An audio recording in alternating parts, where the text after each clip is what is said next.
Hi అందరికీ. ఊరైతే వచ్చామని చెప్పాను కదా! ఇదిగోండి మటన్ అయితే తీసుకొచ్చిండు మా ఆయన.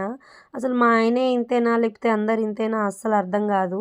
ఇంటికి ఎప్పుడొచ్చినా కూడా అన్ని పనులు నా మీదనే వదిలేసి వెళ్ళిపోతా ఉంటాడు.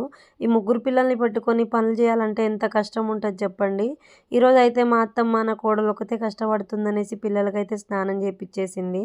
నేనైతే దబదబా కుక్కర్‌లో కర్రీ అయితే అయిపోతదని కుక్కర్‌లో పెట్టాను. అంతలోపు పిల్లలకి తెచ్చిన కొత్త బట్టలు కూడా వేసేసాను. దానికి తోడు కల్లును, సొలై గూడా అప్పుడే వచ్చేసింది. అవొచ్చినంక పిల్లలు ఆగుతారా? ఇంకా ఎప్పుడెప్పుడు తిందామా అని జూస్తున్నారు. ఇంకా పూజ అయిపోయిన తర్వాత పెడతారా అంటే కాసేపయితే ఆగిళ్ళు. పూజ అయితే చేసుకుంటున్నా. కొబ్బరికాయలు ఇంట్లో కొట్టి చానా రోజులయితుంది.